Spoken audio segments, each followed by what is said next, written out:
Winter is here, and this season will do two things to you. Either it will break you, or it will make you dangerous. There is no third option. Most people think winter is just a season. Cold weather, short days, long nights. But winter is not a season. Winter is a test. A test that silently decides who will rise next year and who will stay average for the rest of their life. And the scariest part? You won't even realize when winter breaks you, because it doesn't happen loudly. It happens quietly. One missed workout, one snoozed alarm, one excuse that feels reasonable. And by the time spring arrives, you'll look back and realize, I lost another year. But today, I'm going to show you something most people never see. By the end of this video, you'll understand why winter creates kings and also creates victims. And once you see it, you can never unsee it. So stay till the end, because the final lesson in this video might be the difference between the life you want and the life you're stuck with. Winter strips comfort first. Cold mornings, dark skies, lazy energy, heavy blankets. Your brain starts whispering, rest a little more. You deserve comfort. Start tomorrow.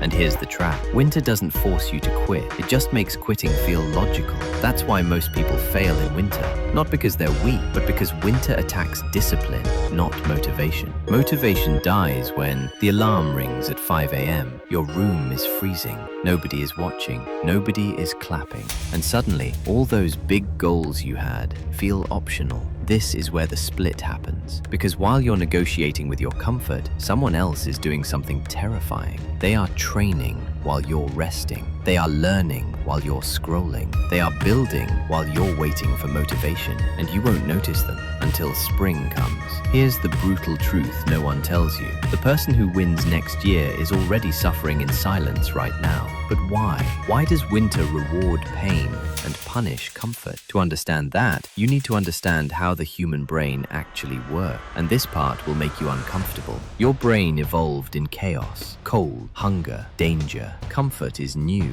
And when comfort increases, discipline decreases. That's why winter is dangerous. Because winter gives you an excuse to live soft. Your brain loves soft. Soft bed, soft food, soft decisions, soft life. But softness comes with a price. Every time you choose comfort over discipline, your brain learns something powerful. I don't need to push anymore. And slowly, you lose the ability to suffer. This is why you feel tired even after sleeping. You feel unmotivated for no reason. You overthink instead of acting. You dream but never execute. Your suffering tolerance is low. But winter is the last natural suffering season left. Cold showers, early mornings, silent streets, no distractions. That's why winter creates monsters. But here's the real question. If winter is so powerful, why do only 1% of people use it correctly? Why do most people come out of winter worse than they entered? The answer is uncomfortable. And once you hear it, you'll understand why average people hate winter.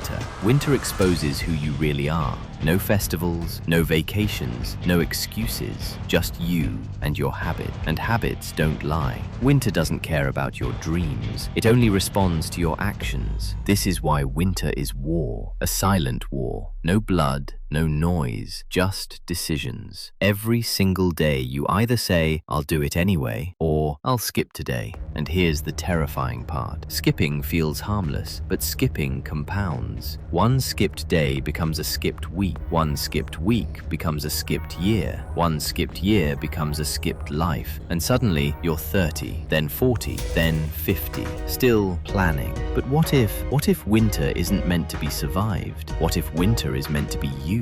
What if winter is actually a weapon and nobody taught you how to hold it? Because the next part of this video is where everything changes. This is where I show you how winners use winter differently. And once you understand this, winter will never feel the same again. Winners don't fight winter. They embrace it. They wake up earlier because it's cold. They train harder because it's uncomfortable. They isolate because distraction is low. They don't wait for motivation. They use suffering as fuel. Cold becomes training. Silence becomes focus. Loneliness becomes clarity. While the world slows down, they speed up. And this creates an invisible advantage. By the time others wake up, it's already too late.